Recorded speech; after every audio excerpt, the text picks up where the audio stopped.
الحمد للہ وکفا والصلاة والسلام علی عباده الذین اصطفى خصوصاً علی افضلہم وخاتم النبیین محمد الامین وعلی آلہ وصحبہ اجمعین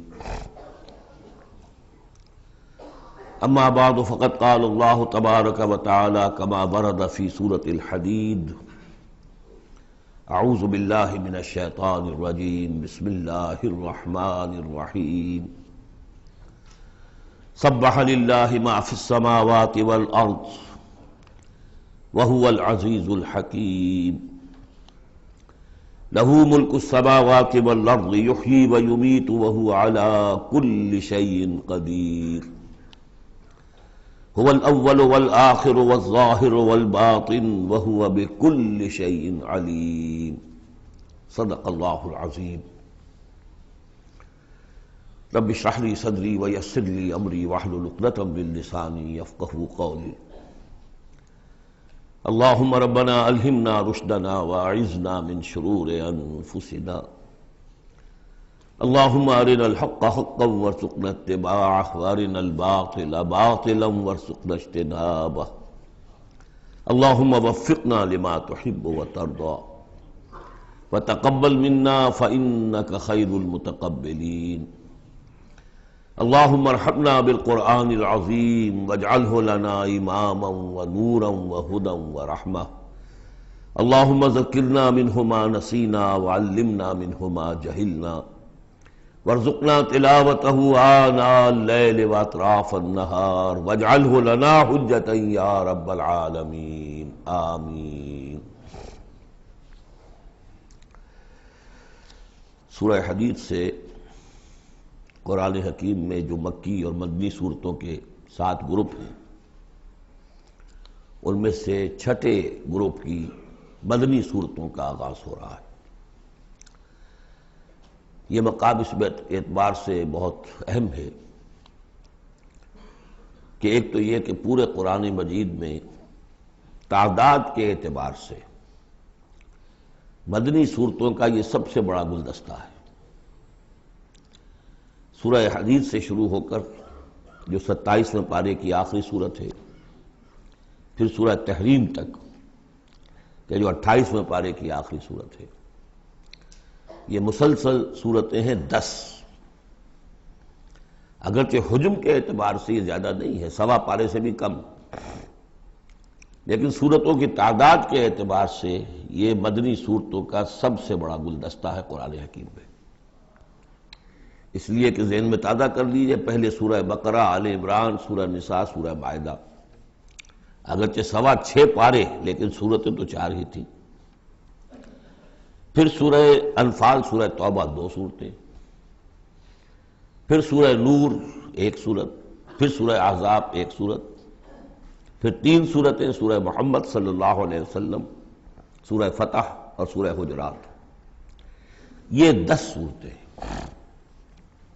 دوسری نمایاں بات ان کی یہ ہے کہ ان میں سے 5 صورتیں وہ ہیں جن کا آغاز ہوتا ہے سبح للہ یا یسبح للہ کے الفاظ سے۔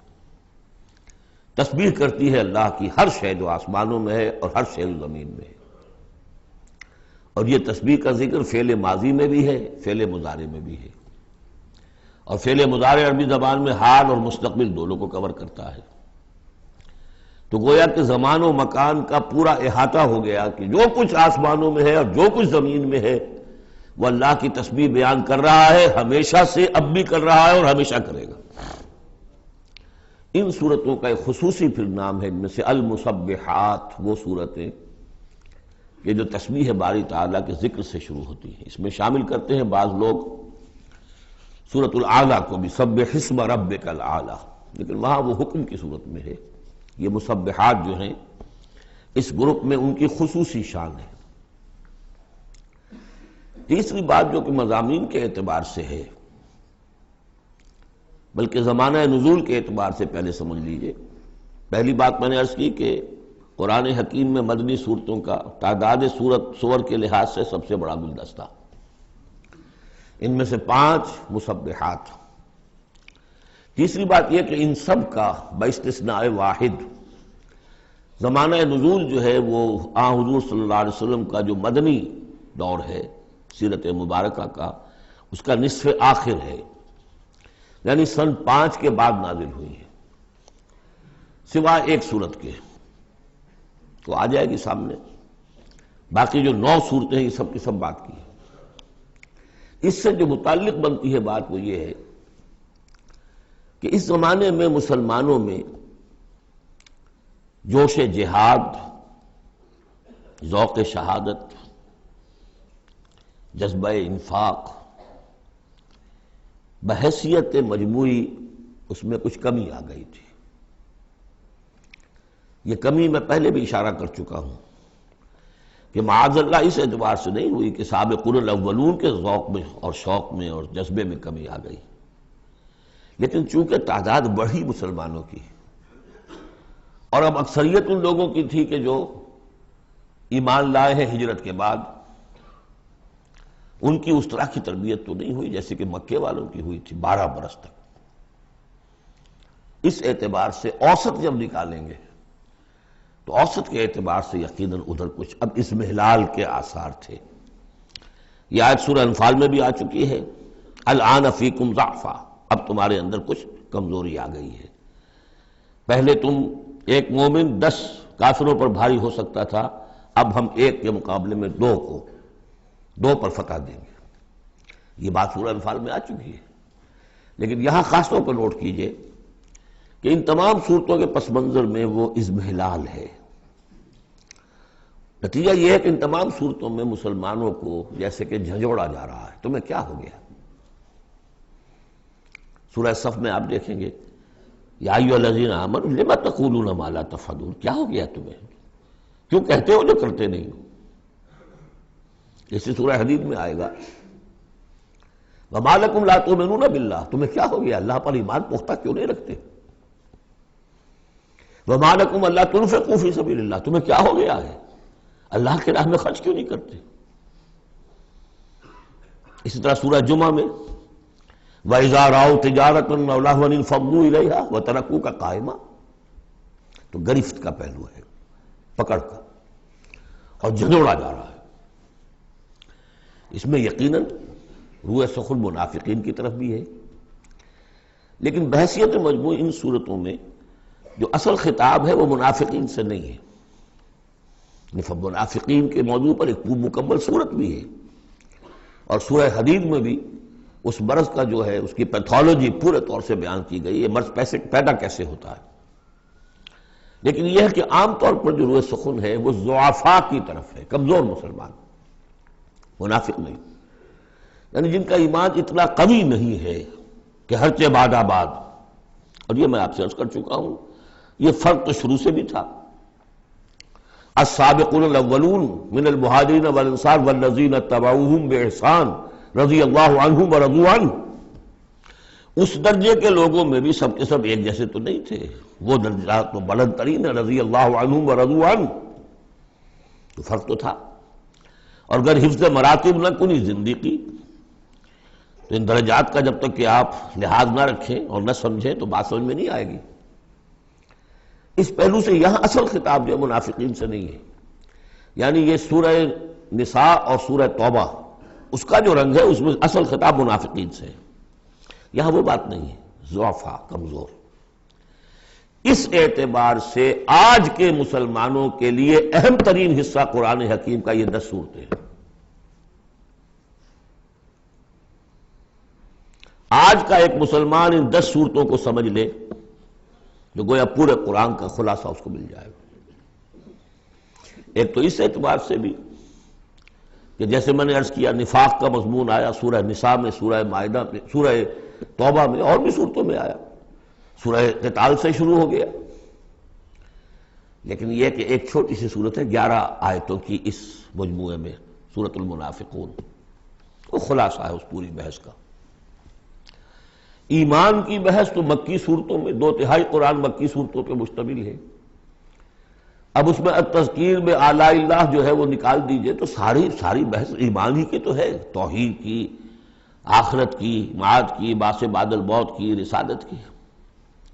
اتنی لمبی چوڑی بحث کو سورہ تغابن 18 آیات پر مشتمل ایک سورت ہے۔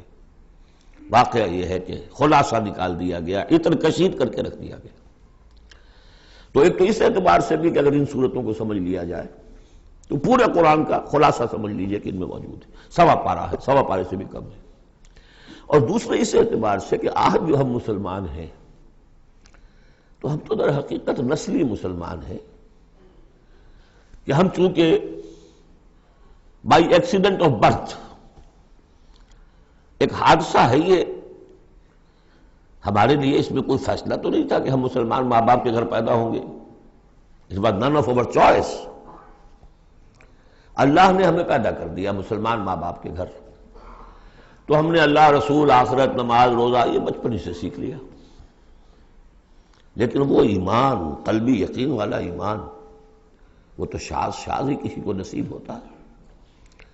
ڈھونڈ اب اس کو چراغ رخ زیبا لے کر، لہذا ہماری عظیم اکثریت اس وقت منافق بھی نہیں ہے، ہم دھوکہ دینے کے لیے تو نہیں ایمان لائے ہم، الحمدللہ منافق اس معنی میں نہیں ہے۔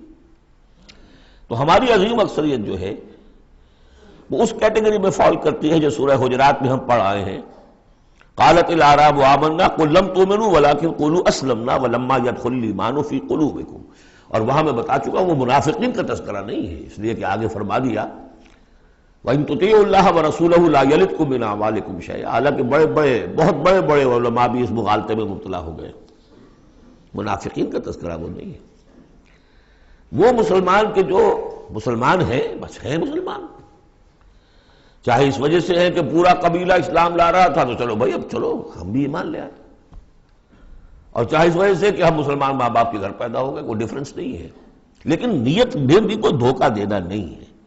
اس وقت بھی کچھ لوگ تھے جو دھوکہ دینے کے لیے ایمان لائے تھے، وہ منافق تھے، لیکن وہ لوگ کہ جن کے دل میں نہ تو مثبت طور پر خلوص والا ایمان تھا اور نہ ہی کوئی منفی طور پر کوئی نفاق تھا، وہ تھے بین بین۔ ہماری اکثریت انہی پر مشتمل ہے، لہذا ہمارے اعتبار سے یہ قرآن حکیم کا جامع ترین اہم ترین حصہ ہے، اور یہی وجہ ہے کہ جس میں نے مطالعہ قرآن حکیم کے منتخب نصاب کا بار بار حوالہ دیا ہے، اس گروپ میں سے اس کی کئی صورتیں پوری شامل ہیں۔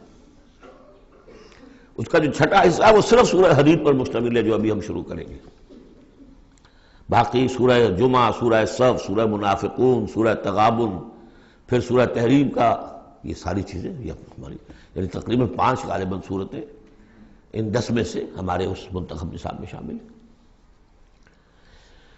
ان مسبحات میں سے بھی سورہ حدید جو ہے اس کو کہیے کہ ام المسبحات، اہم ترین صورت، بلند ترین صورت، اور میں تحدیثاً للنعمہ عرض کر رہا ہوں کہ بارہا میں نے یہ کہا ہے کہ اللہ کا بہت بڑا فضل و کرم مجھ پر ہوا ہے کہ میں یہ بھی کہہ سکتا ہوں کہ اللہ نے یہ صورت مجھے عطا فرمائی ہے۔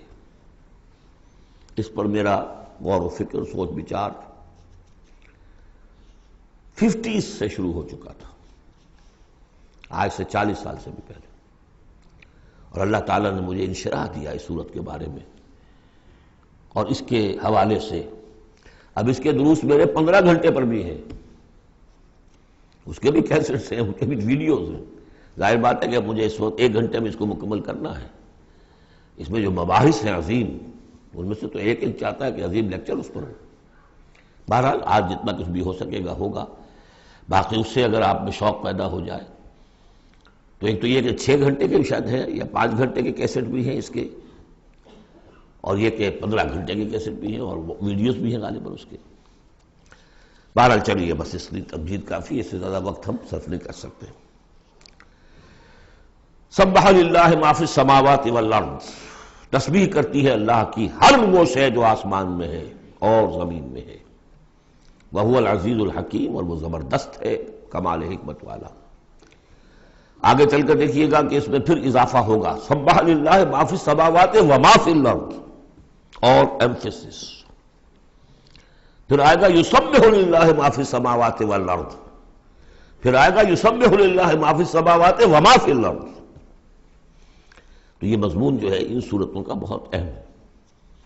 یہ تسبیح سے مراد کیا ہے ایک تسبیح تو وہ ہے کہ جو ہماری سمجھ میں آتی ہے، میں نے پہلے بھی عرض کیا تھا کہ تصویر کوئی ہو تو وہ مصور کے کمال فن یا اناڑی پن کا گویا کہ اپنے زبان سے اظہار کر رہی ہے۔ آپ دیکھتے کہتے ہیں کسی اناڑی کی بنائی ہوئی تصویر ہے، یہ آپ کہیں گے صاحب کسی بڑے ماہر فن مصور نے بنایا۔ گویا کہ تصویر اپنے مصور کے کمال فن یا اس کی عدم مہارت پر دلالت کر رہی ہے۔ اگر کمال فن پر کر رہی ہے تو گویا کہ زبان حال سے وہ تصویر اپنے مصور کی تعریف کر رہی ہے۔ اس معنی میں کائنات کا ذرہ ذرہ اپنے وجود سے گواہی دے رہا ہے، میرا پیدا کرنے والا، میرا صانع، میرا خالق، میرا باری، میرا مصور ہر عیب سے پاک ہے، ہر نقص سے پاک ہے، ایک ہستی کامل ہے، اس کے علم میں، اس کی قدرت میں، اس کی حکمت میں کہیں کوئی کمی نہیں۔ یہ تسبیح حالی ہے، زبان حال سے۔ اور جیسے کہ سورہ بنی اسرائیل میں ہم دیکھ آئے ہیں، یہ بھی ہو سکتا ہے کہ اللہ نے ہر ایک شے کو زبان دی ہو۔ سورہ حامیم سجدہ میں بھی الفاظ آئے، ہمارے ہاتھ پاؤں کہیں گے الیوم انطقنا اللہ الذی انطق کل شیء، آج ہمیں اس اللہ نے زبان دے دی، اس نے ہر شے کو زبان دی ہے، تو ہر شے کی بھی زبان ہو سکتی ہے۔ اور سورہ بنی اسرائیل میں تھا وَإِن مِّن شَيْءٍ إِلَّا يُسَبِّحُ بِحَمْدِهِ وَلَٰكِن لَّا تَفْقَهُونَ تَسْبِيحَهُمْ، تو زبان حال والی تسبیح تو ہماری سمجھ میں آ رہی ہے، ہو سکتا ہے اور معلوم ہوتا ہے کہ وہ ہے ایک کوئی دوسرا پہلو بھی جو ہماری سمجھ سے بالا تر ہے۔ وَهُوَ الْعَزِيزُ الْحَكِيمُ، یہ دو اسماء اللہ تعالیٰ کے بار بار آئے ہیں، بہت مرتبہ آئے ہیں، اور ان صورتوں میں خاص طور پر آپ دیکھیں گے بہت تکرار ہوگی ان کی۔ اس کی وجہ کیا ہے کہ ایک تو یہ کہ یہ دو اسماء جو ہیں اس اعتبار سے ان کا جوڑا جو ہے معنوی اعتبار سے بہت اہم ہے۔ العزیز وہ ہستی کہ جس کا اختیار مطلق ہے، لیکن ہمارا تصور یہ ہے کہ جہاں اختیار زیادہ آ جاتا ہے کرپشن آ جاتی ہے۔ چنانچہ پولیٹیکل سائنس کا تو ایکسیم ہے، یہ فارمولا ہے، authority tends to corrupt and absolute authority corrupts absolutely۔ لہذا ساری جو کوشش ہوتی ہے، دستور بنایا جاتا ہے چیکس اینڈ بیلنسز، جہاں اختیار ہے وہاں پہ کوئی چیکس اینڈ بیلنسز بھی ہونے چاہیے۔ اللہ پر کوئی چیک اینڈ بیلنس ہو ہی نہیں سکتا، کس کا ہوگا؟ تو وہ اختیار مطلق العزیز، اس کو بیلنس جو شے کر رہی وہ الحکیم بھی ہے، اس کی حکمت بھی کامل ہے، اس کا کوئی فعل، اس کا کوئی فیصلہ، اس کا کوئی عمل حکمت سے خالی نہیں ہے۔ یہ دونوں گویا کہ ایک دوسرے کے ساتھ ہے، العزیز الحکیم۔ لہو ملک السماوات والارض، کیونکہ اس سورہ مبارکہ میں خاص طور پر دین، ایک دین کی حیثیت سے کہ جس میں ایک نظام، پورا نظام زندگی آئے اور حکومت بھی اس کے اندر شامل ہو، اللہ کی حکومت، لہذا یہ شانیں جو ہے خاص طور پر نمایاں کی جائیں گی۔ لہو ملک السماوات والارض، اس کے لیے ہے آسمانوں اور زمین کی بادشاہی۔ یحیی و یمیت، وہی زندہ رکھتا ہے، وہی مارتا ہے۔ وَهُوَ عَلَىٰ كُلِّ شَيْءٍ قَدِيرٌ، وہ ہر چیز پر قادر ہے۔ اس سورہ مبارکہ کی پہلی 6 آیات میں اللہ تعالیٰ کے اسماء و صفات کا جو ذکر ہو رہا ہے وہ پورے قرآن میں اس اعتبار سے منفرد ہے کہ بلند ترین سطح پر انتہائی جامعیت کے ساتھ فلسفے اور منطق کی بلند ترین سطح پر ہے، لیکن میرے پاس وقت نہیں ہے کہ میں تفصیل میں جا سکوں۔ تیسری آیت اس کی وہ ہے جس کے بارے میں میں نے آپ کو پہلے سنایا تھا، امام راضی کا قول کہ آ کر کھڑے ہو گئے اس مقام پر جیسے کہ خوف زدہ ہو انسان، دہشت زدہ ہو۔ هو الاول والآخر والظاہر والباطن وهو بكل شيء علیم، وہی اول ہے، وہی آخر ہے، وہی ظاہر ہے، وہی باطن ہے۔ کیا سمجھے اس کو؟ وہی وہ ہے، پھر یہ کیا ہے؟ غالب کا بڑا پیارا شعر ہے، جبکہ تجھ بن نہیں کوئی موجود، پھر یہ ہنگامہ ہے خدا کیا ہے؟ وہی اول، وہی آخر، وہی ظاہر، وہی باطن۔ یہ ہے وہ مقام جس پر کہ آ کر کھڑے ہو گئے امام راضی، اعلم ان ھذا المقام مقام غامض مہیب عمیق، خبردار، ہوشیار کہ رہبر دم تیغست قدم رہا، ہوشیار ہو جاؤ، تلوار کی دھار پر قدم آ گیا ہے تمہارا۔ یہ ہے وہ مسئلہ کہ جس کو ہمارے بعض صوفیہ وحدت الوجود سے تعبیر کرتے ہیں، لیکن یہ فلسفے کا مشکل ترین مسئلہ ہے۔ وحدت وجود کی ایک تعبیر وہ بھی ہے جو کفر ہے، شرک ہے، اما اس جس کے کفر اور شرک ہونے میں کسی کو اختلاف نہیں، لیکن یہ کہ یہ عام لوگوں کی سمجھ میں آنے والی بات ہے نہیں۔ میں نے امکانی حد تک سمجھایا ہے اور مجھے اطمینان ہے، اور مجھے اس کی سند حاصل ہوئی تھی پروفیسر یوسف سلیم چشتی صاحب سے۔ ایک مرتبہ انہوں نے میرا اسی صورت کا درس سنا، انہوں نے کہا کہ بھائی مجھے 50 سال ہو گئے اس وحدت وجود کو پڑھتے پڑھاتے سمجھتے سمجھاتے، لیکن تم نے اپنے ایک اس درس قرآن میں جس طرح اس کو واضح کیا میں آج تک نہیں کر سکا۔ یہ الفاظ تھے پروفیسر یوسف سلیم چشتی صاحب کے۔ بہرحال اب اس میں یوں سمجھ لیجئے یہ کائنات حادث ہے، ہم جانتے ہیں کہ حادث ہے، ہمیشہ سے تو نہیں ہے۔ پہلے کون تھا؟ اللہ تھا۔ تو کائنات کا آغاز کہاں سے ہوا؟ اللہ سے۔ پھر ہم پڑھ رہے ہیں کل من علیہا فان ویبقی وجہ ربک ذو الجلال والاکرام، ایک وقت آئے گا کچھ نہیں رہے گا، وجہ ربک ذو الجلال والاکرام رہ جائے گا۔ تو آخر کون ہوا؟ اللہ۔ اب یہ اول و آخر کے مابین جو ہے اس کا ظاہر بھی وہ ہے، باطن بھی وہ ہے۔ یہ بہت مشکل مسئلہ ہے، لیکن یہ کہ اس کو ایک حدیث نے عام لوگوں کے لیے آسان کر دیا ہے۔ حضور یہ دعا کرتے تھے، اے اللہ انت الاول فلیس قبلک شیء، تو وہ پہلا ہے کہ جس سے پہلے کوئی شے نہیں تھی، وانت الآخر فلیس بعدک شیء، تو وہ آخر ہے کہ تیرے بعد کچھ نہیں، وانت الظاہر فلیس فوقک شیء، تو اس سے اوپر کوئی شے نہیں، وانت الباطن فلیس دونک شیء۔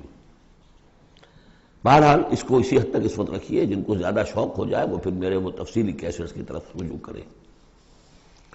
هو الاول والآخر والظاہر والباطن وهو بكل شيء علیم، وہ ہر چیز کا علم رکھتا ہے۔ اب تو واضح ہو گیا ہے ہی وہ۔ اس سے پہلے ہم پڑھا تھے نحن اقرب الیہ من حبل الورید، تو اس حوالے سے تو یہ دو صفات اللہ کی خاص طور پر آپ دیکھیں گے قرآن میں، علی کل شیء قدیر بکل شیء علیم، دو چیزیں آئیں گی خاص طور پر، ہر چیز کا علم رکھنے والا، ہر چیز پر قادر۔ هو الذی خلق السماوات والارض فی ستۃ ایام، وہی ہے جس نے بنائے آسمان اور زمین 6 دنوں میں، ثم استوى علی العرش، پھر متمکن ہوا تخت حکومت پر، عرش پر۔ یعلم ما یلج فی الارض، یہ پہلے بھی آیت آ چکی ہے سورہ فاطر میں غالباً یا سورہ سبا میں۔ وہ جانتا ہے جو کچھ کے داخل ہوتا ہے زمین میں، وما یخرج منہا، جو کچھ نکلتا ہے اس سے، وما ینزل من السماء، اور جو کچھ اترتا ہے آسمان سے، وما یعرج فیہا، اور جو چڑھتا ہے اس میں، وہو معکم، ویسے پانی بھی اترتا ہے، بخارات بھی چڑھتے ہیں، فرشتے اترتے ہیں احکام خداوندی لے کر اور پھر وہ چڑھتے ہیں، یا تو انسانوں کی جانیں لے کر بھی چڑھ رہے ہوتے ہیں، یا یہ کہ جو بھی یہاں پر ہو رہا ہے اس کی رپورٹس لے کر چڑھتے ہیں۔ زمین کے اندر پانی جذب ہوتا ہے، بیج داخل ہوتا ہے، نکلتا ہے پودا، ان تمام چیزوں کا احاطہ کیا۔ وَهُوَ مَعَكُمْ أَيْنَمَا كُنْتُمْ، تم جہاں کہیں بھی ہوتے ہو وہ تمہارے ساتھ ہوتا ہے۔ وَاللَّهُ بِمَا تَعْمَلُونَ بَصِيرٌ، اللہ تعالیٰ جو کچھ تم کر رہے ہو اسے دیکھ رہا ہے، خود چشمدید گواہ ہے۔ پھر دیکھیے لَهُ مُلْكُ السَّمَاوَاتِ وَالْأَرْضِ، توحید کا یہ تقاضا کہ بادشاہی اسی کی ہو،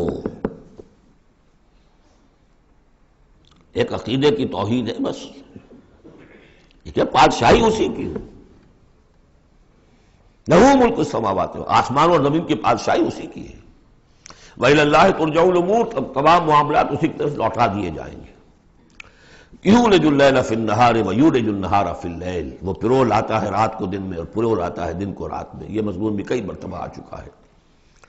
وَهُوَ عَلِيمٌ بِذَاتِ الصُّدُورِ، علم کو دیکھیے کتنی مرتبہ دہرایا ہے، بِكُلِّ شَيْءٍ عَلِيمٌ، يَعْلَمُ مَا يَلِجُ فِي الْأَرْضِ وَمَا يَخْرُجُ مِنْهَا وَمَا يَنزِلُ مِنَ السَّمَاءِ وَمَا يَعْرُجُ فِيهَا اور یہاں ہوا علیم بذات الصدور، سینوں کے اندر جو کچھ ہے اس کو بھی جانتا ہے۔ یہ 6 آیات ہیں، یہ پہلا حصہ ہے سورۃ مبارکہ کا، اور یہ شاندار تمہید بنی۔ آگاہ ہو جاؤ کس کا کلام پڑھ رہے ہو، کس سے ہم کلام ہو، ہوشدار کہ رہ بردم تیغست قدم را۔ اب دیکھیے 2 آیتوں میں اللہ تعالیٰ کے، بلکہ ایک آیت میں جو تقاضا ہے، یہ تو اللہ ہے، ایسا ہے، اسی کی پادشاہی ہے، وہ سب جانتا ہے، وہ ہر چیز پر قدیر ہے، یہ سب کیا ہے؟ نیریٹو ہے، اور یہ ہے توحید فی العقیدہ۔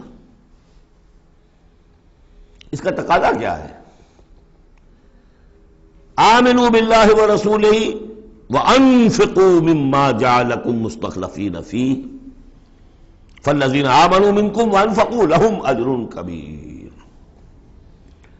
2 لفظوں میں تقاضا آیا، ایمان لاؤ اللہ پر اور اس کے رسول پر، اور خرچ کر دو ان سب میں سے جس میں اس نے تمہیں خلافت عطا کی ہے۔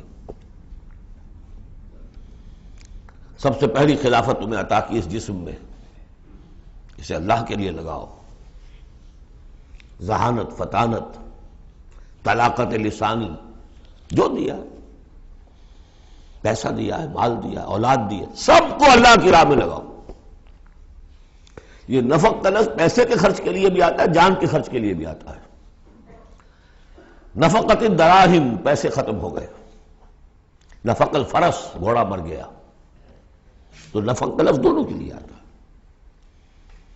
تو انفقوا مما جعلکم مستخلفین فی، جس چیز میں تمہیں استخلاف عطا کیا ہے لگاؤ، خرچ کرو، صرف کر دو۔ یہ 2 تقاضے ہیں۔ اصل میں یوں سمجھیے کہ جو سورہ حجرات میں 2 تقاضے آئے تھے، آمنوا باللہ ورسولہ، سورہ حجرات میں آئے تھے انما المؤمنون الذین آمنوا باللہ ورسولہ ثم لم یرتابوا وجاہدوا باموالہم وانفسہم فی سبیل اللہ۔ حقیقی مومن تو صرف وہ ہے جو ایمان لائے اللہ پر، اس کے رسول پر، پھر شک میں بالکل نہیں پڑے، اور انہوں نے جہاد کیا اللہ کی راہ میں، اور کھپا دیے جان بھی اور مال بھی، وہی سچے ہیں۔ یہاں پر 2 ہیں، ان میں دونوں میں ایک سے تو مشترک ہو گئی، آمنوا باللہ ورسولہ، ایمان لاؤ اللہ پر، اس کے رسول پر، جیسے کہ ایمان کا حق ہے۔ وانفقوا، اور خرچ کر دو، انفاق مال، انفاق نفس، بذل نفس، دونوں چیزیں آ جائیں گی۔ مما جعلکم مستخلفین فیہ، اب اگر یہ 2 کام کر دو تو تمہارے وارے نیارے ہیں، تم کامیاب ہو۔ فالذین آمنوا منکم وانفقوا لہم اجر کبیر، تو جو تم میں سے یہ 2 تقاضے پورے کر دیں، ایمان لائیں جیسے کہ ایمان کا حق ہے، یقین والا ایمان، اور انفاق کر دیں، خرچ کر دیں، لگا دیں، کھپا دیں، اپنے آپ کو بھی اور اپنی تمام جو بھی کچھ اپنی ملکیت ہے، جو اوساد و سامان ہے، لہم اجر کبیر۔ اب دیکھیے نظم، دیکھیے اب 2 آیتوں میں وہ ڈانٹ کا، ڈپٹ کا، زجر کا معاملہ ہو رہا ہے۔ وَمَا لَكُمْ لَا تُؤْمِنُونَ بِاللَّهِ، تمہیں کیا ہو گیا ہے، کیوں نہیں ایمان رکھتے اللہ پر؟ وَالرَّسُولُ يَدْعُوكُمْ لِتُؤْمِنُوا بِرَبِّكُمْ، جبکہ ہمارے رسول محمد صلی اللہ علیہ وسلم تمہیں دعوت دے رہے ہیں، وہ ابھی موجود ہیں تمہارے مابین، تمہیں کیا ہو گیا؟ وہ تمہیں دعوت دے رہے ہیں کہ تم ایمان رکھو اپنے رب پر۔ وَقَدْ أَخَذَ مِيثَاقَكُمْ، اور دیکھو تم سے عہد لے چکا ہے تمہارا رب۔ اگر تم ایمان کا دعویٰ کرتے ہو تو عہد در عہد، ایک عہد تو تم لے کر آئے تھے، کر کے آئے تھے، أَلَسْتُ بِرَبِّكُمْ قَالُوا بَلَىٰ، پھر ایک عہد تم نے کیا سَمِعْنَا وَأَطَعْنَا، پھر تم نے عہد کیا ان اللہ اشترى من المؤمنین انفسهم واموالهم بان لهم الجنہ، بیع و شرع ہو چکی ہے۔ وقد اخذ میثاقکم، وہ تم سے عہد لے چکا ہے، ان کنتم مؤمنین، اگر تم حقیقتاً مومن ہو، دعویٰ تو کر رہے ہو ایمان کا۔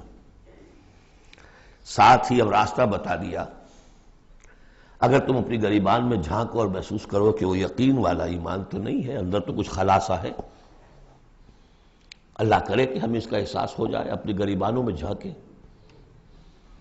اسلام تو ہے، اللہ کا شکر ہے، جو یہاں آئے ہوئے ہیں، دور دور سے آئے ہوئے ہیں، تو اسلام تو ہے، روزہ نماز تو ہے، لیکن اپنے اندر جھانکے وہ ایمان، یقین والا ایمان۔ اگر احساس ہو جائے کہ نہیں ہے تو معلوم ہونا چاہیے کہاں سے ملے گا یہ۔ هو الذی ينزل على عبده آیات بینات لیخرجکم من الظلمات الى النور، وہی تو ہے جو اپنے رب، اپنے بندے پر صلی اللہ علیہ وسلم یہ آیات بینات نازل کر رہا ہے تاکہ نکالے تمہیں اندھیروں سے روشنی کی طرف۔ گویا کہ ایمان حقیقی، یقین والے ایمان کا منبع، سرچشمہ، اس کی سورس یہ ہے اللہ کی کتاب۔ اسے پڑھو، سمجھ کر پڑھو، تدبر کرو، غور و فکر کرو، محسوس کرو گے کہ تمہارے اندر ایک ہلچل ہے،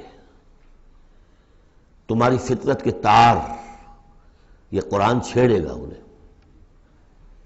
نغمے بیتاب ہے تاروں سے نکلنے کے لیے، ایک ذرا چھیڑ تو دے زخمہ مضراب حیات، اور اس سے خود تمہارے اندر سے ابھر کر ایمان اندر سے ابھرے گا۔ تمہارے اندر ہے، سویا ہوا ہے، تمہاری روح میں ہے، ڈورمنٹ ہے، صرف ایکٹیویٹ کرنے کی بات ہے، اور یہ آیات قرآنیہ انہیں ایکٹیویٹ کرتی ہیں۔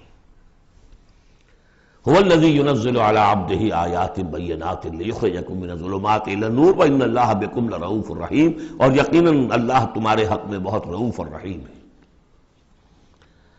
اب آپ نے دیکھ لیا سورس جو ہے اس ایمان کا وہ کیا ہے، قرآن۔ سورہ شورى میں ہم دیکھ آئے ہیں خود حضور کو کہاں سے ملا، وَكَذَلِكَ أَوْحَيْنَا إِلَيْكَ رُوحًا مِّنْ أَمْرِنَا مَا كُنْتَ تَدْرِي مَا الْكِتَابُ وَلَا الْإِيمَانُ وَلَكِنْ جَعَلْنَاهُ نُورًا نَهْدِي بِهِ مَن نَّشَاءُ مِنْ عِبَادِنَا۔ اے نبی، آپ کو تو معلوم نہیں تھا کتاب کسے کہتے ہیں، شریعت کسے کہتے ہیں، نہ آپ تورات سے واقف، نہ آپ انجیل سے واقف، آپ تو مکے کے امیین میں سے تھے۔ ایمان کسے کہتے ہیں؟ وَلَكِنْ جَعَلْنَاهُ، اس قرآن کو ہم نے نور بنا کر آپ پر اتارا ہے۔ وہ ایمان جو ہے اب آپ کا باطن اس سے جگمگا اٹھا ہے، اب آپ جو ہے گویا کہ اب روشنی کا مینار ہیں، اب آپ ہدایت دیں گے سیدھے راستے کی طرف۔ اسی کو مولانا ظفر علی خان نے کہا ہے بہت خوبصورتی لیکن بہت سادگی سے، وہ جنس نہیں ایمان جسے لے آئیں دکانیں فلسفہ سے، ڈھونڈے سے ملے گی عاقل کو یہ قرآن کے سپاہوں۔ اچھا، ایک بات تو ہو گئی کہ تم ایمان کیوں نہیں، تمہارا پختہ کیوں نہیں ہے، یہ ڈھلمل یقین ایمان کیوں لیے پھر رہے ہو، یہ شکوک و شبہات کے کانٹے جس میں چبھے ہوئے ہیں اس ایمان کے ساتھ گزارا کیوں کر رہے ہو؟ اگر اس میں کمی ہے تو پہلے اس کمی کو پورا کرو، چھوڑ دو دھندے، کچھ دن نکال لو، ایک سال نکال لو اپنی زندگی میں سے کہ کم سے کم اتنی عربی سیکھ لیں کہ یہ قرآن ہمارے دلوں کے تاروں کو چھیڑ سکے۔ وہ اسی وقت ہوگا تیرے ضمیر پہ جب تک نہ ہو نزول کتاب، گرہ کشا ہے نہ رازی نہ صاحب کشاف۔ انسپیریشن قرآن سے، ترجمے سے نہیں مل سکتی، ناممکن ہے۔ مفہوم سمجھ لیں گے، دماغ میں کچھ چیزیں آ جائیں گی، لیکن وہ جو قلب کو متحرک کرنا ہے، اس کو انسپائر کرنا ہے، وہ اسی وقت ہوگا۔ اب دوسری ڈانٹ، وَمَا لَكُمْ أَلَّا تُنْفِقُوا فِي سَبِيلِ اللَّهِ، تمہیں کیا ہو گیا، خرچ کیوں نہیں کرتے اللہ کی راہ میں؟ وَلِلَّهِ مِيرَاثُ السَّمَاوَاتِ وَالْأَرْضِ، آسمان اور زمین کی ساری وراثت تو بالآخر اللہ ہی کے لیے رہ جائے گی، تمہارے پاس رہ جائیں گے یہ محل، یہ کوٹھیاں، یہ فیکٹریاں، تم آج ہو کل نہیں ہوگے، جو اگلے ہوں گے وہ بھی پھر نہیں ہوں گے، کائنات تو اسی کی ہے، وارث وہی ہے، الوارث وہی تو ہے، اور تم سینت سینت کے رکھ رہے ہو۔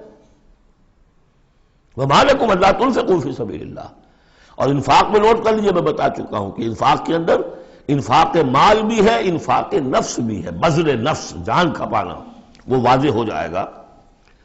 وَلِلَّهِ مِيرَاثُ السَّمَاوَاتِ وَالْأَرْضِ لَا يَسْتَوِي مِنْكُمْ مَنْ أَنْفَقَ مِنْ قَبْلِ الْفَتْحِ وَقَاتَلَ، برابر نہیں ہے تم میں سے وہ جنہوں نے انفاق کیا اور قتال کیا فتح سے پہلے، قتال آ گیا، جان کھپانے کے لیے میدان میں آئے۔ انفاق جو کہا تھا آیت نمبر 7 میں، وہ صرف مال کا نہیں، جان کا بھی ہے، اور انفاق جان جو ہے اس کا سب سے بڑا موقع کیا ہے؟ جنگ، جہاں آپ نقد جان ہتھیلی پر رکھ کر حاضر ہوتے. وہ تو اگر جان بچ جائے تو گویا کہ بونس ہے. اللہ جو جاتا ہے جنگ میں وہ پورا رسک لے کر جاتا ہے. اب یہاں بات یہ بتائی گئی کہ جو فتح سے پہلے ایمان لائے تھے جبکہ اسلام کمزور تھا، اور انہوں نے قتال کیا اس وقت جبکہ مسلمانوں کی طاقت بہت کم تھی، ان کا درجہ اولئک اعظم درجۃ من الذین انفقوا من بعد وقاتلوا، ان کا بہت اونچا درجہ ہے، بہت عظیم درجہ ہے ان لوگوں کے مقابلے میں کہ جنہوں نے انفاق کیا اور قتال کیا فتح کے بعد. وَكُلًّا وَعَدَ اللَّهُ الْحُسْنَىٰ. اب فتح کے بعد سے صاف ظاہر ہو رہا ہے کہ یہ صورت کم سے کم سن 6 کے بعد نازل ہوئی ہے، اس لیے کہ فتح تو پہلی جو ہے وہ سن 6 میں صلح حدیبیہ کی شکل میں حاصل ہوئی ہے، اِنَّا فَتَحْنَا لَكَ فَتْحًا مُبِينًا. اور پھر جو ظاہری فتح تھی وہ تو فتح مکہ ہے، وہ سن 8 میں ہے. یہاں فرمایا جا رہا ہے جن لوگوں نے قتال کیا اور انفاق کیا فتح سے پہلے ان کا درجہ بہت بلند ہے ان سے جنہوں نے انفاق کیا اور قتال کیا بعد میں. اگرچہ کُلًّا وَعَدَ اللَّهُ الْحُسْنَىٰ، سب سے اللہ کا وعدہ ہے بہت اچھا. وَاللَّهُ بِمَا تَعْمَلُونَ خَبِيرٌ، اور جو کچھ تم کر رہے ہو اللہ اس سے باخبر ہے. اب آئی پکار، اس کو اب کھلے دل سے بیدار دل سے سنیے. میرا خالق آپ کا خالق، میرا مالک آپ کا مالک، اس کائنات کا مالک. من ذا الذی یقرض اللہ قرضا حسنا، کون ہے وہ جو اللہ کو قرض حسنا دے؟ ہے ہمت دینے کی؟ من ذا الذی یقرض اللہ قرضا حسنا فیضاعفہ لہ، اللہ اس کے لیے اسے دگنا بھی کرتا رہے گا. وَلَهُ أَجْرٌ عَظِيمٌ، اور ان کے لیے بہت بڑا اجر بھی ہوگا. لگاؤ اپنی مال اللہ کے راہ میں لگاؤ اور کھپاؤ، اپنی جانیں اللہ کی راہ میں لگاؤ اور کھپاؤ. اور جان لیجیے کہ جان کا کھپنا اور مال کا کھپنا ایک یہ کہ شہادت یا موت سے پہلے تو برابر چیز ہے. آپ اپنی جان کی قوت، صلاحیت، ذہانت، فطانت یہ خرچ کرتے ہیں تو مال کماتے ہیں نا. اور مال آپ کے پاس ہو تو آپ جس کو چاہیں امپلائے کر لیں. ذہانت، صلاحیت، فطانت سب آپ خرید سکتے ہیں پیسے سے. تو اگر کسی نے وقت لگایا ہے تو مال لگایا ہے. ٹائم از منی. اپنی جان کما رہا ہے تو وہ مال لگا رہا ہے، اس لیے کہ اسی جان کو کما کر وہ مال کما سکتا تھا. اس لیے انفاق جان، انفاق مال، یہ ایک شے. یوم تری المؤمنین، اب جو نقشہ کھینچا جا رہا ہے یہ ہے وہ نقشہ جس کو ہمارے ہاں کہا جاتا ہے پل صراط. کوئی ایسا مرحلہ آنا ہے جہاں کفار کا تو معاملہ علیحدہ ہو چکا، کوئی بڑی چھلنی لگی تھی، کفار تو نکل چکے. اب جو دنیا میں مسلمان سمجھے جاتے تھے وہ آگے آئے ہیں. آپ کو معلوم ہے جہاں کرشرز لگے ہوتے ہیں، پتھروں کو توڑ کے بجری بناتے ہیں، تو اس میں مختلف سوراخوں کی وہ چھلنیاں لگی ہوتی ہیں.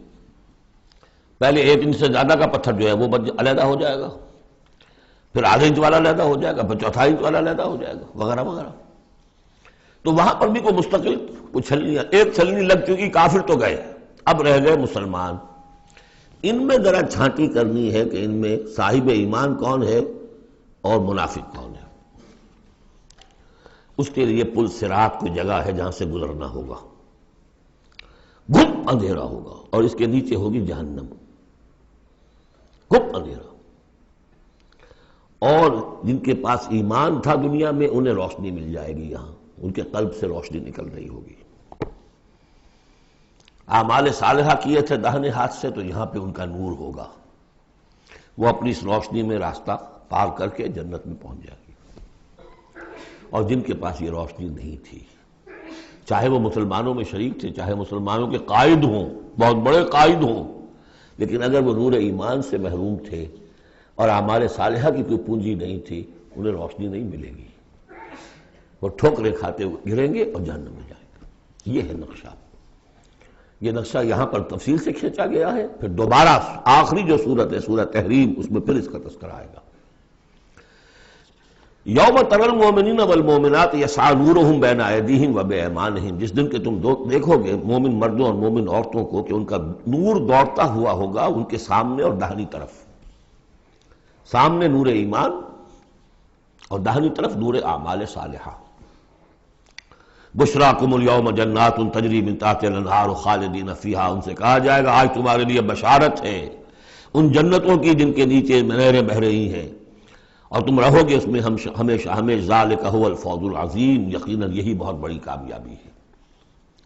یوم یقول المنافقون والمنافقات، جس دن کے کہیں گے منافق مرد اور منافق عورتیں، للذین آمنوا، ان اہل ایمان سے، انظرونا، ذرا ٹھہرو، ہمارا انتظار کرو، نقتبس من نورکم، تمہاری روشنی سے ہم بھی فائدہ اٹھا لیں۔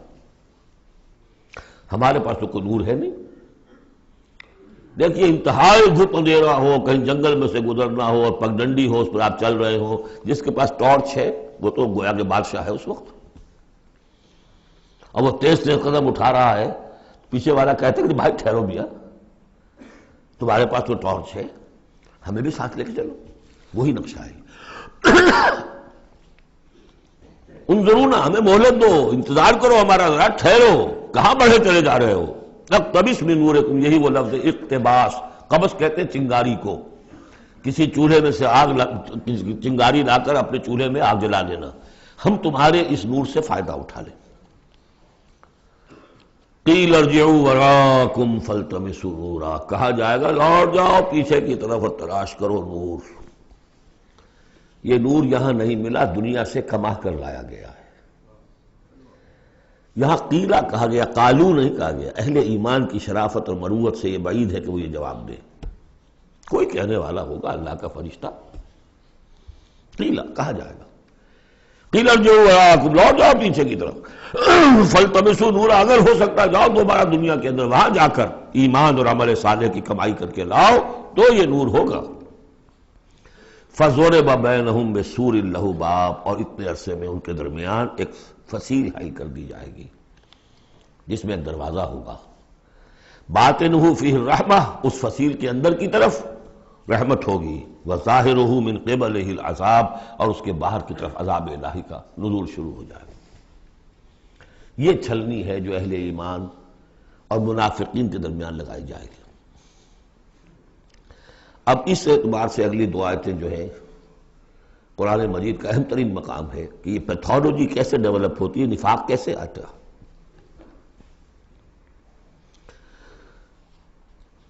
ینادونہم الم نکن معکم، وہ منافق کہیں گے اے مسلمانوں کیا ہم تمہارے ساتھ نہ تھے؟ تمہارے ساتھ مسجد نبوی میں ہم نمازیں پڑھتے تھے، عیدیں پڑھتے تھے، ہم تمہارے ساتھ تھے۔ الم نکن معکم، کیا ہم تمہارے ساتھ نہ تھے؟ قالوا بلا، اب وہ کہیں گے ہاں تھے تو ہمارے ساتھ، کیوں نہیں تھے؟ ولکنکم فتنتم انفسکم، تم نے اپنے آپ کو فتنے میں ڈالا۔ فتنہ کیا ہے؟ انما اموالکم واولادکم فتنہ، مال اور اولاد سے ضرورت سے زیادہ محبت، اگر اللہ اور اس کے رسول اور اس کی راہ میں جہاد سے زیادہ محبت ہے اہل و عیال سے اور مال سے، تم نے اپنے آپ کو اپنے ہاتھوں فتنے میں ڈال لیا۔ یہاں ذرا وہ آیت اب یاد کر لیجئے جو سورہ توبہ میں ہم پڑھا ہے، آیت نمبر 24، قل ان کان آباؤکم وابناؤکم واخوانکم وازواجکم وعشیرتکم واموال اقترفتموها وتجارۃ تخشون کسادها ومساکن ترضونها احب الیکم من اللہ ورسولہ وجہاد فی سبیلہ فتربصوا حتی یاتی اللہ بامرہ واللہ لا یہدی القوم الفاسقین۔ اے نبی ان سے کہہ دیجئے کہ اگر تمہیں اپنے باپ اور بیٹے اور بھائی اور بیویاں اور رشتہ دار اور وہ مال جو بڑی محنت سے جمع کیے ہیں، وہ تجارت جس کی کساد کا تمہیں اندیشہ رہتا ہے، اور وہ حویلیاں اور محل جو تمہیں بڑے محبوب ہیں، اگر ان 8 چیزوں کی محبت زیادہ ہے تمہارے دل میں اللہ اور اس کے رسول اور اس کی راہ میں جہاد کی محبت سے، تو جاؤ دفع ہو جاؤ، انتظار کرو یہاں تک کہ اللہ اپنا فیصلہ سنا دے۔ یہ ترازو کس نے ٹلٹ کی ادھر؟ یہ 8 والا پلڑا کیوں ہوا نیچے؟ کیوں نہیں یہ 3 والا نیچے گیا؟ یہ تمہارا فیصلہ ہے، اٹ واز یور چوائس، لہذا فتنتم انفسکم، تم نے خود اپنے آپ کو فتنے میں ڈالا، اور یہ فتنے میں جب ڈالا وَتَرَبَّصْتُمْ، نتیجہ تربص نکلا، وہی جو آیت ختم ہوئی آیت نمبر 24 سورہ توبہ کی، فَتَرَبَّصُوا، گو مگو میں آدمی مبتلا ہو جاتا ہے، چلوں نہ چلوں، بڑھوں نہ بڑھوں، قدم بڑھاتا ہوں تو یہ خطرات آتے ہیں، یہ مصیبتیں آتی ہیں، رک جاتا ہوں تو باز پرس ہوتی ہے، پوچھا جائے گا، اچھا چلو جھوٹ بول کے جان بچا لوں گا، اس سے آگے بڑھنا شروع ہوتا ہے بس۔ وَلَٰكِنَّكُمْ فَتَنْتُمْ أَنفُسَكُمْ وَتَرَبَّصْتُمْ وَارْتَبْتُمْ، اور پھر ایک مرحلہ آتا ہے کہ وہ ایمان کی تھوڑی بہت پونجی جو تھی اس میں ریب اور شکوک و شبہات کے کانٹے چبھنے شروع ہو جاتے ہیں، کیا پتہ ہوگی بھی کہ نہیں آخرت، یہ دنیا نقد ہے، اس کی لذت نقد، اس کی کلفت نقد، اس کا عیش نقد، اس کی تکلیف نقد، پتہ نہیں دنیا ہوگی بھی کہ نہیں، آخرت ہوگی کہ نہیں ہوگی، پھر شکوک و شبہات آئیں گے۔ آخری بات وغرتکم الامانی، پھر تمہیں دھوکہ دیا مزید تمہاری خواہشات نے، اللہ بڑا بخشنے والا ہے، اللہ پالن ہار ہے، اللہ بخشن ہار ہے، ہم کچھ بھی کریں آخر تیرے محبوب کی امت میں ہیں، we are the chosen people of the lord, غرتکم الامانی، کبھی خیال ہوتا بھی ہے تو یہ تھپکیاں دے دے کر یہ امانی جو ہے یہ سلا دیتی ہے۔ وغرکم باللہ الغرور حتی جاء امر اللہ، یہاں تک کہ اللہ کا فیصلہ آ گیا، وغرکم باللہ الغرور، اور تمہیں خوب دھوکہ دیا اللہ کے نام پر اس دھوکے باز نے، شیطان لعین نے، یہ سورہ لقمان میں آ چکا ہے۔ فلا یغرنکم الحیات الدنیا ولا یغرنکم باللہ الغرور، یہ ہے سٹیجز۔ دنیا، مال، اسباب، اولاد، کاروبار، ان چیزوں میں اتنا انہماک کہ اللہ اور اس کا رسول اور اللہ کی راہ میں جہاد کی جو محبت ہے وہ کم تر ہو جائے، یہ نقطہ آغاز ہے۔ یہاں سے تربص سے ریب و شکوک، اور ریب و شکوک سے آگے نفاق۔ فَالْيَوْمَ لَا يُؤْخَذُ مِنْكُمْ فِدْيَةٌ وَلَا مِنَ الَّذِينَ كَفَرُوا، تو آج نہ تم سے کوئی فدیہ قبول کیا جائے گا اور نہ کافروں سے۔ اشارہ کر دیا گیا دنیا میں تم مسلمانوں کے ساتھ تھے، یہاں تمہارا حشر ہم کافروں کے ساتھ ہے، یہی نفاق کی حقیقت ہے۔ منافق دنیا میں مسلمان شمار ہوتا ہے، قانون میں مسلمان ہے، آخرت میں جا کر پردہ کھلے گا کہ ایمان کی حقیقت تو تھی ہی نہیں، یہ تو ایک عقیدہ تھا، لیے پھرتا تھا، ایک ڈوگما تھا، دل میں وہ بات نہیں تھی۔ وَلَمَّا يَدْخُلِ الْإِيمَانُ فِي قُلُوبِكُمْ، وہ ایمان ابھی تمہارے دلوں میں داخل نہیں ہوا تھا، دل کے اندر ایمان نہیں تو نور کہاں سے آ جائے گا، اور دل میں ایمان نہیں تو جو نیکی بھی کر رہا ہے وہ دکھاوے کی نیکی ہے، وہ دنیا میں لوگوں کے اندر شہرت حاصل کرنے کی نیکی ہے۔ ہاں ایمان یہاں ہے تو اب نیکی جو ہے اس کے اندر نور ہے۔ فَالْيَوْمَ لَا يُؤْخَذُ مِنْكُمْ فِدْيَةٌ وَلَا مِنَ الَّذِينَ كَفَرُوا مَأْوَاكُمُ النَّارُ وَهِيَ مَوْلَاكُمْ وَبِئْسَ الْمَصِيرُ، اب تو تمہارا ٹھکانہ تو آگ ہی ہے اور وہ بہت برا ٹھکانہ ہے، وہی تمہاری مولا ہے، غم خار ہے، دم ساز ہے، کوئی اپنا شکوہ شکایت کرنی ہے، کوئی نالا و فریاد، اسی سے کہو جو کچھ کہنا ہے، بئس المصیر، اور وہ بہت برا ٹھکانہ ہے۔ اب یہ سب کچھ اگر آپ نے سن لیا تو اب یہ آپ سے ایک اور سوال اللہ تعالیٰ کر رہے ہیں، أَلَمْ يَأْنِ لِلَّذِينَ آمَنُوا أَن تَخْشَعَ قُلُوبُهُمْ لِذِكْرِ اللَّهِ وَمَا نَزَلَ مِنَ الْحَقِّ، کیا وقت آ نہیں گیا اہل ایمان کے لیے کہ ان کے دل جھک جائیں اللہ کی یاد میں اور اس کے سامنے کے جو حق میں سے نازل ہو چکا ہے؟ یاد ہے اس قرآن کے بارے میں سورہ بنی اسرائیل میں کیا پڑھا تھا؟ وَبِالْحَقِّ أَنزَلْنَاهُ وَبِالْحَقِّ نَزَلَ، ہم نے اس کو نازل کیا حق کے ساتھ اور یہ نازل ہوا ہے حق کے ساتھ۔ تاخیر، تعویق، یہ کر لوں وہ کر لوں، اس کے بعد بچیوں کے ہاتھ پیلے کرنے ہیں، ابھی ذرا بچوں کی تعلیم کا مسئلہ ہے، تعلیم کیا دنیا کی تعلیم، نری تعلیم دنیا کی، خود ساری عمر گزار دی ہے جن کوچوں کی سیر کرتے ہوئے انہی کوچوں میں داخل کر رہے ہیں اپنی اولاد کو، اور ایسے ایسے لوگ بھی ہیں، ایسے ایسے ناسمجھ لوگ، کچی عمر میں برطانیہ بھیج دیا، امریکہ بھیج دیا، اور پھر روتے ہوئے آتے ہیں بچہ بگڑ گیا، بچے نے یہ کر دیا، بچہ وہ ہو گیا، یہ تو حال ہے۔ أَلَمْ يَأْنِ لِلَّذِينَ آمَنُوا أَن تَخْشَعَ قُلُوبُهُمْ لِذِكْرِ اللَّهِ وَمَا نَزَلَ مِنَ الْحَقِّ، کیا وقت آ نہیں گیا؟ کس کے منتظر ہو؟ اہل ایمان کے دل جھک جائیں اللہ کی یاد میں اور اس قرآن کے سامنے.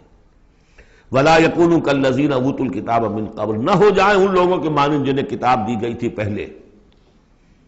فَطَالَ عَلَيْهِمُ الْأَمَدُ، تو جب ان پر ایک طویل مدت گزر گئی، فَقَسَتْ قُلُوبُهُمْ، تو ان کے دل سخت ہو گئے. یاد ہے سورہ بقرہ کی آیت، ثُمَّ قَسَتْ قُلُوبُكُمْ فَهِيَ كَالْحِجَارَةِ أَوْ أَشَدُّ قَسْوَةً، پھر پتھروں کی طرح سخت، اس سے بھی زیادہ سخت. وَكَثِيرٌ مِّنْهُمْ فَاسِقُونَ، اور ان کی اکثریت فاسقوں پر، فاجروں پر مشتمل ہے. دیکھ لو ایک راستہ وہ ہے، اب بھی نہ مڑو گے، اب بھی نہ توبہ کرو گے، اب بھی نہ باز آؤ گے، تو پھر دیکھ لو نشان عبرت کے طور پر وہ موجود ہے قوم. ثم قست قلوبکم فہی کالحجارۃ او اشد قسوہ. اعلموا، اب ساتھ ہی جہاں یہ ذرا ڈانٹ ڈپٹ کا انداز ہے، ہمت افزائی بھی، گھبراؤ نہیں. اگر تم یہ محسوس کرتے ہو کہ دل کی زمین، دل کی کھیتی ایمان کے اعتبار سے بنجر ہے، کچھ نہیں اس میں، تب بھی گھبراؤ نہیں، مایوس نہ ہو. اعلموا ان اللہ یحیی الارض بعد موتها، جان لو اللہ تعالیٰ زندہ کر دیتا ہے زمین کو اس کے مرنے کے بعد. زمین دیکھتے ہو بے آب و گیا بڑی ہوتی ہے، بنجر، بارش برستی ہے تو وہ زندہ ہو جاتی ہے. اللہ تمہارے دلوں کی کھیتی کو بھی اثر نو، ایمان کی فصل بخش سکتا ہے. مایوس نہ ہو. اعلموا ان اللہ یحیی الارض بعد موتها قد بینا لکم الآیات لعلکم تعقلون، ہم نے تو تمہارے لیے اپنی آیات خوب واضح کر دی ہیں تاکہ تم عقل سے کام لو. یعنی ہمت نہ ہارو، کوشش کرو. کھیتیاں دوبارہ اس کے اندر فصل آ جایا کرتی ہے، بارش برستی ہے، ہاں لیکن کھیتی کے اندر کچھ ہل چلانا پڑتا ہے، بیج ڈالنا پڑتا ہے، مشقت کرنی پڑتی ہے. تو یہاں بھی تمہیں ایک حل چلانا ہوگا، اور وہ حل چلانا کیا ہے؟ یہ مال کی محبت ہے کہ جو اس زمین کے اندر جس نے کہ بنجر بنا دیا ہے، اس کو حل چلاؤ، مال کی محبت نکالو. ان المصدقین والمصدقات واقرضوا اللہ قرضا حسنا یضاعف لهم ولهم اجر کبیر. یقیناً صدقہ دینے والے مرد اور صدقہ دینے والی عورتیں، اور جو اللہ کو قرض حسنا دیں. یہ میں بتا چکا ہوں سورہ بقرہ میں جب ہم پڑھ رہے تھے 2 رکوع، کہ اللہ کے لیے، دین کے لیے، اللہ کی رضا جوئی کے لیے خرچ کرنے کی 2 مدیں ہیں. ایک انسانوں میں سے غرباء، مساکین، یتیموں، بیواؤں، بیماروں، مسافروں اور مقروضوں کے لیے خرچ کرنا، وہ صدقہ ہے. اس لیے زکوٰۃ کو بھی کہا صدقات، انما الصدقات للفقراء والمساکین. یہ کہ اللہ کے دین کے لیے، اس کی دین کی نشر و اشاعت ہے، اس کے پیغام کو پھیلانا ہے، اس کی تعلیم ہے، پھر اس دین کو غالب کرنے کی جد و جہد ہے. اس کے لیے ساز و سامان چاہیے، اس کے لیے وسائل چاہیے. تو ایک ہے صدقہ، ایک ہے اللہ کے ذمہ قرض حسنہ. کیوں؟ اس لیے کہ اللہ کے دین کو غالب کرنا ہے، لہذا اس کی جد و جہد میں جو مال خرچ ہو رہا ہے، اللہ اسے اپنے ذمہ قرض حسنہ کہتا ہے. یہ حل چلانا پڑے گا. مال کی محبت اس سے نکلے گی. صدقہ دو گے، اللہ کو قرض حسنہ دو گے، تو یہ جو اس نے بریک لگی ہوئی ہے، جیسے گاڑی کو بریک لگی ہوئی ہے اور آپ جو ہے ایکسلریٹر کو دبا رہے ہیں، تو وہ تو لاکنگ کرے گی، وہیں کی وہیں کھڑی رہ جائے گی، چلے گی تو نہیں. کیسے چلے؟ بریک لگی ہوئی ہے. اس بریک کو کھولو پہلے، اور وہ بریک کیا ہے؟ مال کی محبت. اس کا علاج کیا ہے؟ انفاق. ان المصدقین والمصدقات واقرضوا اللہ قرضا حسنا یضاعف لهم ولهم اجر کریم والذین آمنوا باللہ ورسلہ اولئک هم الصدیقون والشہداء عند ربہم.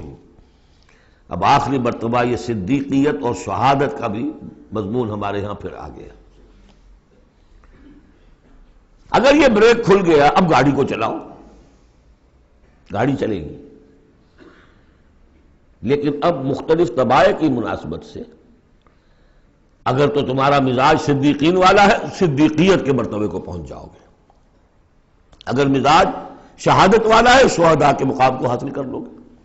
اولئک مع الذین انعم اللہ علیہم من النبیین والصدیقین والشہداء والصالحین. بریک لگی بھی ہے تو کچھ نہیں ہوگا.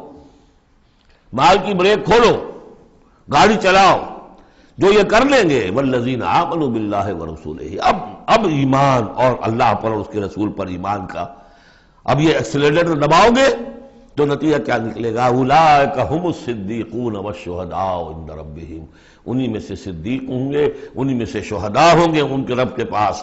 لہم اجرہم ونورہم، ان کے لیے ہوں گے ان کا اجر اور ان کا نور. اجر بھی ملے گا، نور بھی ملے گا. نور وہ جو آخرت میں ملنا ہے، میدان حشر میں ملنا ہے، پل صراط پر گزرنے کے لیے ملنا ہے. اور اجر وہ ہے جو جنت میں داخل ہو کر ملے گا. لہم اجرہم ونورہم والذین کفروا وکذبوا بآیاتنا اولئک اصحاب الجحیم، اور جن لوگوں نے کفر کیا اور ہماری آیات کو جھٹلایا یہ لوگ ہیں جہنمی. اعلموا انما الحیاۃ الدنیا لعب ولہو وزینۃ وتفاخر بینکم وتکاثر فی الاموال والاولاد. اب جو چیز بریک تھی اس کو سمجھ لو، بریک کی حقیقت کیا ہے؟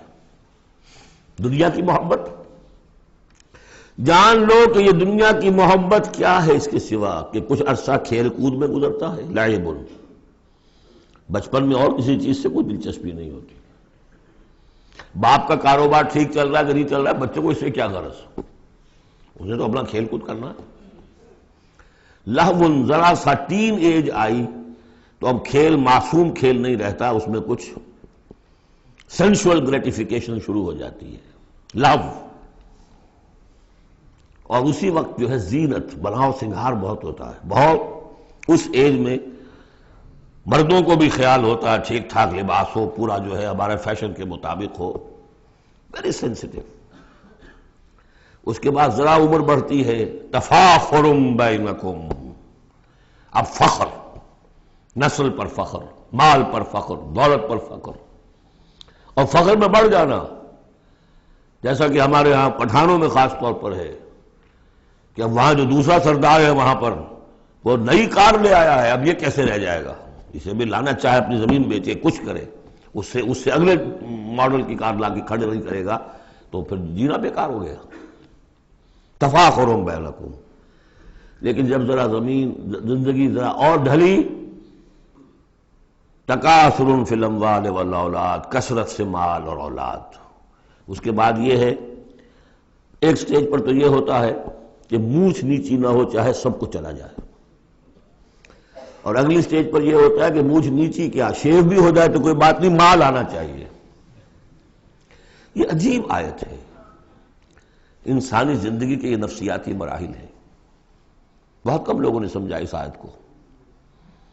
اس کا ہر دور میں کوئی ایک شے ہوتی ہے جو انسان کے اس ذہن پر اور نفسیاتی اعتبار سے اس کے نزدیک بڑی اہمیت کی حامل ہوتی ہے. بچپن میں کھیل کود، ذرا اس سے بڑا ٹین ایجرز، اس میں لہو وزینۃ، اس سے اوپر آئے تفاخر، اس سے اوپر آئے اب یہ ہے کہ بڑا ریئلسٹک ہو جاتا ہے آدمی. چھوڑو میاں ان باتوں کو، پیسے کی فکر کرو، رکھو، اس کو سنبھالو. تکاثر فی الاموال والاولاد کمثل غیث، میں نے بارہا کہا یہ ایک لائف سائیکل ہے، ہیومن لائف سائیکل. وہی لائف سائیکل آپ کو ملتی ہے باٹنی میں، نباتات میں. کمثل غیث، جیسے کہ بارش برستی ہے، اعجب الکفار نباتہ، تو جو کسان ہوتے ہیں اس سے جو روئیدگی کھیتی اپجتی ہے اس کو بڑی اچھی لگتی ہے. ثم یہیج، پھر وہ کھیتی اپنی پوری قوت پر آتی ہے. فتراہ مصفرا، پھر دیکھتے ہو وہ زرد ہو جاتی ہے. ثم یکون حطاما، پھر کھیتی کٹ جاتی ہے اور چورا چورا کہیں جو ہے وہ توڑی کے ٹکڑے پڑے رہ جاتے ہیں. اسی طرح بچہ پیدا ہوتا ہے، بڑی خوشیاں ہیں، جشن بن رہا ہے. پھر وہ بچہ جوان ہوا ہے، ثم یہیج، جو اپنی پوری قوت کو پہنچ گیا ہے.